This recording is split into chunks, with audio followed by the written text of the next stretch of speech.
Les temps changent. C'est important de pouvoir regarder en arrière et de se rendre compte que nous avons changé. J'ai changé. C'est très très important de pouvoir comme ça noter une différence, une évolution.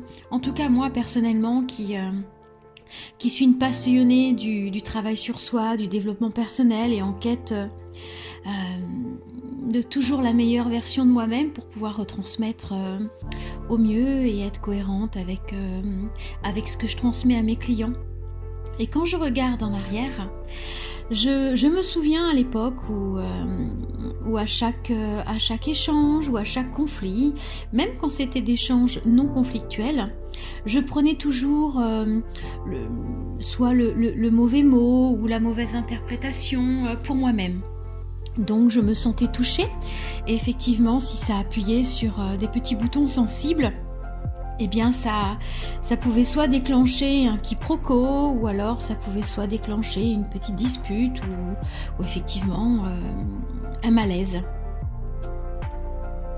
Maintenant, avec l'expérience, avec tout ce que j'apprends au quotidien, car j'apprends toujours au quotidien, j'ai depuis pas mal de temps une façon différente de voir les choses, à savoir que en fonction de l'interaction avec un étranger, avec une personne que je connais ou avec d'autres thérapeutes ou peu importe au niveau des réseaux sociaux, quand quelqu'un m'envoie quelque chose, s'il y a une charge émotionnelle, comme je dis à mes clients, je ne prends pas le paquet, je laisse poser le paquet et je l'observe. C'est important de savoir quand quelqu'un vous parle, que ce soit dans n'importe quelle circonstance, cette personne-là va vous parler avec sa propre vision des choses, avec ses propres références et avec ses propres sensibilités. Vous imaginez en fait que nous sommes chacun sur une scène de théâtre. Et notre réalité, c'est notre scène de théâtre et notre réalité est faite de notre histoire, de notre enfance, de nos croyances et de nos blessures, de nos sensibilités, etc. Donc effectivement, nous sommes en fait en interaction chacun d'une scène de théâtre à une autre et ce qui est marrant, c'est qu'effectivement, parfois on joue pas du tout la même pièce et ce qui est important, quand quelqu'un est en train de jouer sa pièce de théâtre et que cette pièce vous est destinée, observez.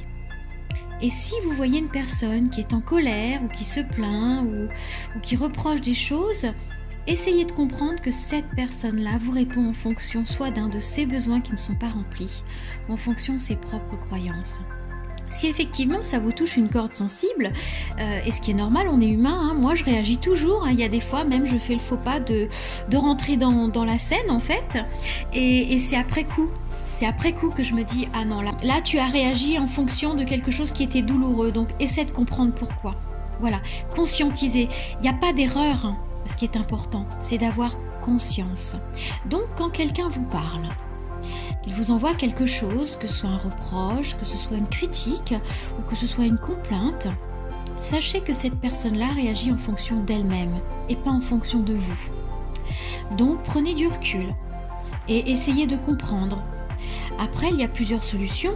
Soit effectivement, vous décidez, parce que vous avez la capacité de répondre en exprimant vos propres besoins, sans agresser la personne, sans lui reprocher, et sans l'accuser non plus, juste dire non mais tu vois moi ça je ne me sens pas à l'aise avec, voilà, je ne suis pas d'accord en fait, je ne vois pas les choses comme ça, voilà, c'est important en fait. Ou bien écoute, je vois que là tu es vraiment trop en colère, moi j'ai pas envie de ce genre d'échange, ou j'en ai plus envie, donc écoute on en discutera plus tard quand tu seras plus calme, etc. Voilà, c'est pas toujours facile je sais de tenir la route, mais vous verrez, entraînez-vous, et plus vous êtes dans cette optique d'observer, plus vous êtes dans cette optique de regarder et comprendre ce que l'autre essaie de vous envoyer, qu'est-ce que ça réveille en vous? Est-ce que ça réveille aussi des insécurités? Est-ce que ça répond ou pas à des besoins? Est-ce que ça appuie sur des boutons sensibles? Voilà. Donc sachez que ces boutons sensibles, si la blessure est réglée, ces boutons ne réagiront plus. Parce que quand quelqu'un vous envoie quelque chose, si cela n'appuie pas sur une sensibilité, vous la regarderez d'un air en comprenant soit qu'elle souffre, soit vous dire « Oh là là, ben dis donc, il est énervé aujourd'hui ». Mais vous ne prendrez pas le paquet pour vous-même. Et effectivement, vous ne créerez pas ce pont entre votre scène de théâtre et la scène de l'autre. Voilà, après, ça ne veut pas dire couper les liens, ne pas comprendre la personne, bien au contraire. Vous la comprendrez encore mieux et serez beaucoup plus en mesure de lui répondre et vous d'agir en fonction de vos besoins sans créer des conflits. Personnellement, je suis beaucoup plus sereine, je trouve le monde beaucoup moins injuste, je m'aime beaucoup plus et du coup je me sens beaucoup plus proche des gens. J'ai pas dit forcément les aimer, mais voilà, je comprends mieux le monde dans lequel je vis et j'arrive mieux en fait à accueillir les faux pas des autres personnes que je rencontre et j'arrive mieux à comprendre mes clients du coup aussi en fonction de ces principes-là. Donc ce que je vous propose, c'est effectivement rester indulgent avec vous-même, rester doux avec vous-même. Si au départ, pendant quelque temps, vous n'y arrivez pas, mais que vous réalisez en fait, que vous prenez du recul, que vous vous observez, vous verrez petit à petit, ce sera de plus en plus facile.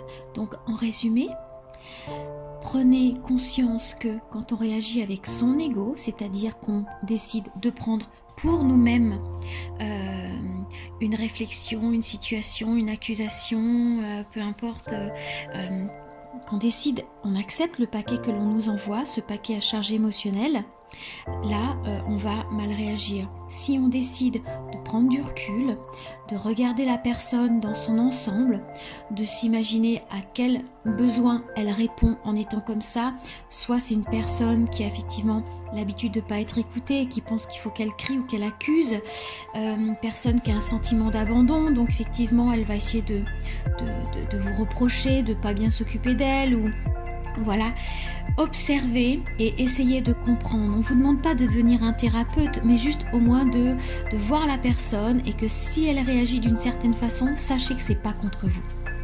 Par contre, si ça vous blesse, si ça vous énerve et si ça vous met hors de vous, sachez que là, cette personne appuie sur un point sensible, mais c'est ok, c'est pas grave. Donc, prenez du recul après la dispute et voyez sur quel bouton ça vous a appuyé, quel besoin non rempli ça a mis en exergue ou quelle blessure. Voilà, pardonnez-vous, il n'y a absolument pas de problème à réagir et même à rentrer dans la dispute. Au bout d'un moment, vous comprendrez et vous ne serez plus, vous ne vous identifierez plus à tout ça, vous prendrez du recul et vous saurez faire la différence. Vous verrez. C'est un travail à faire petit à petit, au quotidien, avec indulgence pour soi, avec compassion pour les autres, parce que ces personnes-là vous font grandir aussi. Maintenant, prenez bien soin de vous et n'oubliez pas que si vous avez des blessures ou si vous connaissez des personnes qui ont des blessures émotionnelles trop importantes, qui veulent faire des formations ou des ateliers, eh bien prenez contact avec moi via mon site internet therapieholistique.fr, thérapie et holistique au pluriel. Je mets les détails en commentaire.